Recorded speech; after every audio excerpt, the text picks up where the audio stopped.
teman-teman, kembali lagi bersama saya, Vikenso Hormati, dengan NIM 19061102-170.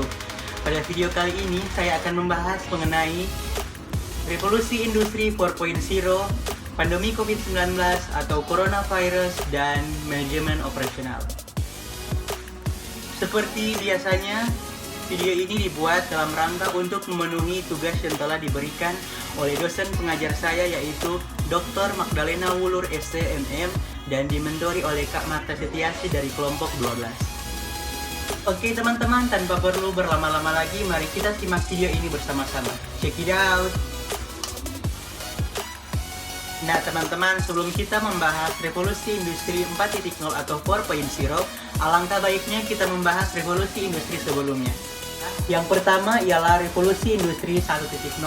Revolusi industri ini terjadi pada abad ke-18 dan yang paling sering dibicarakan yaitu proses yang mulai ditemukannya mesin uap oleh James Watt dan mulai digunakan dalam proses memproduksi barang.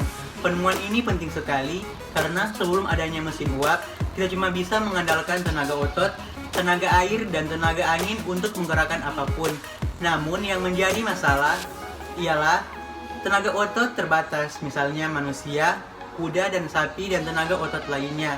Tidak mungkin bisa mengangkat beban bahkan dengan bantuan katrol sekalipun.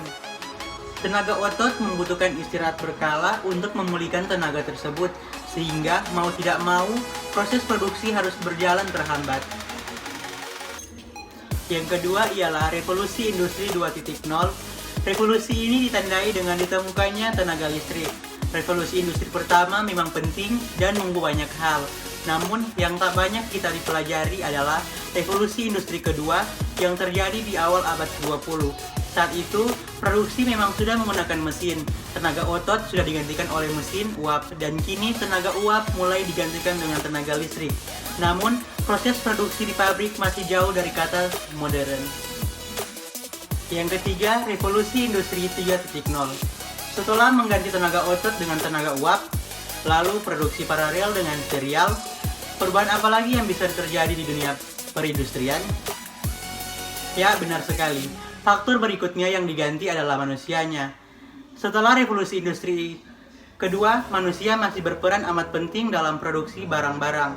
Revolusi industri ketiga mengubahnya. Setelah revolusi ini, abad industri mulai perlahan-lahan berakhir dan abad informasi dimulai. Kalau revolusi pertama dipicu oleh mesin uap, revolusi kedua dipicu oleh tenaga listrik, dia dipicu oleh mesin yang bisa bergerak dan berpikir secara otomatis seperti komputer dan robot. Dan yang keempat ialah revolusi industri 4.0 atau 4.0. Secara sederhana, revolusi industri keempat lebih mengacu pada bagaimana teknologi seperti kecerdasan buatan, kendaraan otonom, dan internet saling mempengaruhi kehidupan manusia. Coba kita perhatikan, semua revolusi itu terjadi menggunakan revolusi sebelumnya sebagai dasar. Industri 2.0 tak akan muncul selama kita masih mengandalkan otot, angin, dan air. Untuk produksi industri 3.0, intinya mengupgrade lini produksi dengan komputer dan robot. Jadi, industri 4.0 juga pasti menggunakan komputer dan robot ini sebagai dasarnya. Jadi, kemajuan apa saja yang muncul di dunia komputer kita akhir-akhir ini? Ialah kemajuan yang paling terasa adalah internet. Semua komputer tersambung ke sebuah jaringan bersama. Komputer juga semakin kecil sehingga bisa menjadi sebesar kepalan tangan kita. Makanya, kita jadi punya smartphone. Yang kedua, kemajuan teknologi juga menciptakan 1001 sensor baru dan 1001 cara untuk memanfaatkan informasi yang didapat dari sensor. Sensor tersebut yang merekam segalanya selama 24 jam sehari. Informasi ini bahkan menyangkut kinerja pegawai manusianya. Misalnya, kini perusahaan bisa melacak gerakan semua dan setiap pegawainya selama berada di dalam pabrik.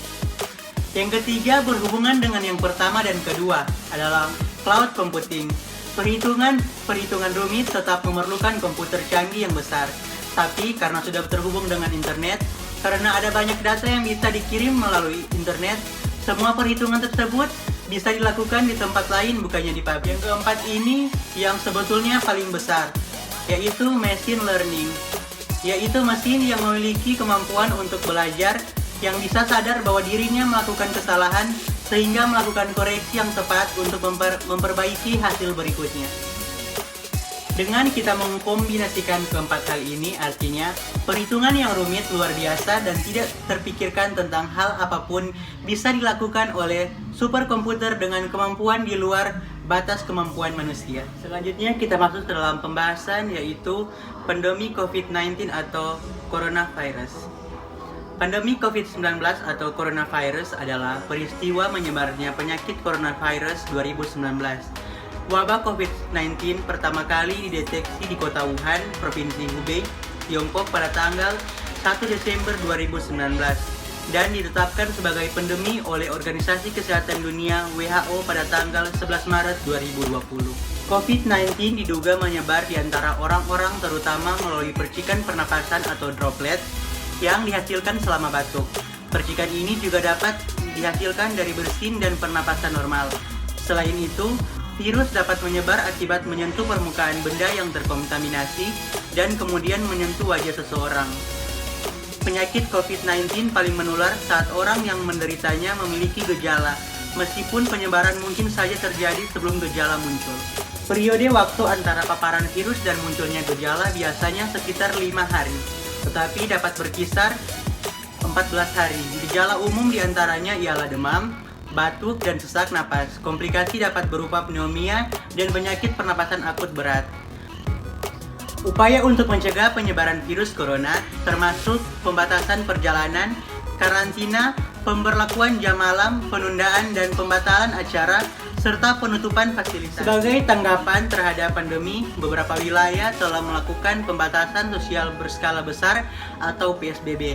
Sebagian wilayah tersebut telah mengakhiri masa PSBB dan mulai menerapkan kenormalan baru atau new normal.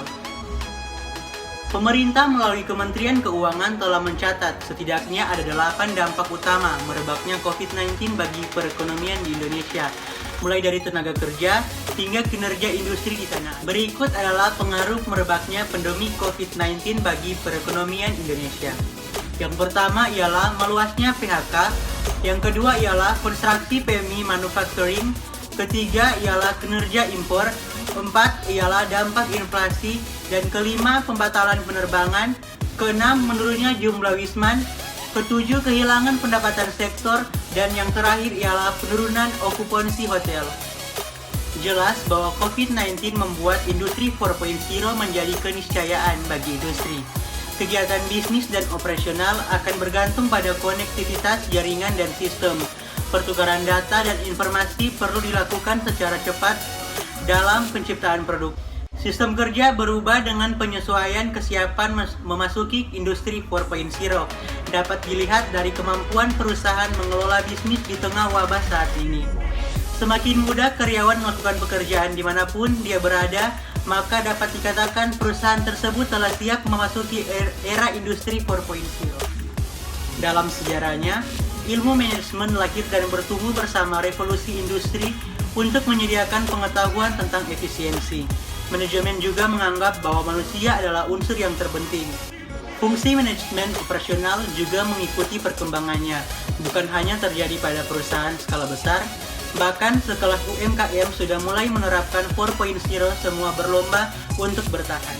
Disrupsi yang terjadi dalam dunia industri ini menjadi tantangan baru bagi manajemen untuk lebih mengembangkan konsep revolusi industri 4.0, memperhadapkan ilmu manajemen pada sebuah pilihan.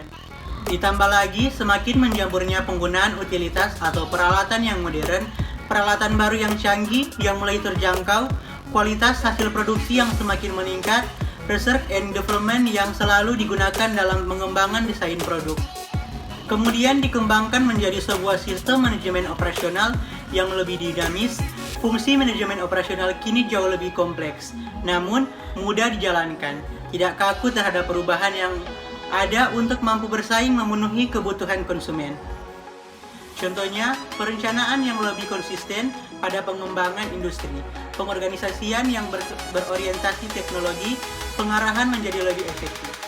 Itulah materi yang dapat saya sampaikan mengenai revolusi industri 4.0 pandemi COVID-19 atau coronavirus dan kaitannya dengan manajemen operasional. Jangan lupa like, comment, and subscribe.